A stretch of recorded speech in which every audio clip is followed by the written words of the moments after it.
बिस्मिल्लाहिर्रहमानिर्रहीम। Pakistani American news channel के साथ न्यूयॉर्क से कैसर मुस्तफ़ा भुट्टा। प्रोग्राम कैसर मुस्तफ़ा के साथ सच जाना। क्या माजी में भी किसी सियासी जमात के इंट्रा पार्टी इलेक्शन को कल अदम ठहराया गया या उसे इंतहाबी निशान से महरूम किया गया? 22 दिसंबर को इलेक्शन कमीशन ऑफ पाकिस्तान ने अपना महफूज फैसला सुनाते हुए पाकिस्तान तहरीक इंसाफ के इंट्रा पार्टी इलेक्शन को कल अदम करार दिया और इस फैसले के साथ ही पीटीआई अपने इंतहाबी निशान बल्ले से महरूम हो गई। इस फैसले के रद्द अमल में तहरीक इंसाफ के रहनुमा बैरिस्टर गोहर अली ने इसको पीटीआई के खिलाफ साजिश करार दिया और इलेक्शन कमीशन के फैसले को हाई कोर्ट में चैलेंज करने का इरादा जाहिर किया।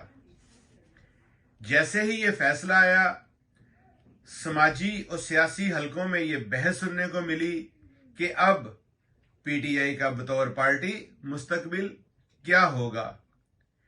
इस बहस का इस वक्त मैं एक मंतकी जवाब भी है, क्योंकि इलेक्शन शेड्यूल जारी होने के बाद उम्मीदवारों के कागजाते नामजदगी जमा करवाने का सिलसिला जारी है और इलेक्शन कमीशन की जानब से 13 जनवरी को इंतहाबी निशान अलाट किए जाएंगे।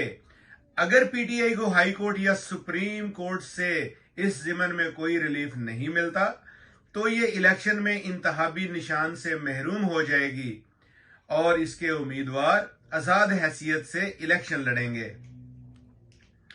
इलेक्शन कमीशन के इस फैसले के बाद चंद हलकों से ये बहस भी सुनने को मिली कि अगर पीटीआई अपने इंतहाबी निशान से महरूम होती है तो पीपल्स पार्टी से भी माजी में तलवार का निशान छीना जा चुका है।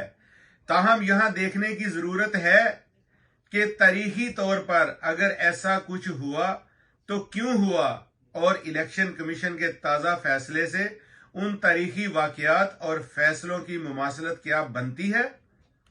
मजीद बरां, क्या माजी में किसी सियासी जमात के अंदरूनी इंतखाबात को कल अदम करार दिया गया? लेकिन इस सारी सूरत हाल में अहम तरीन बात यही है कि क्या अब पीटीआई सियासी जमात नहीं रही, और अगर कोई रिलीफ नहीं मिलता तो पीटीआई के पास क्या ऑप्शन है और नुकसानात की नवीयत क्या होगी।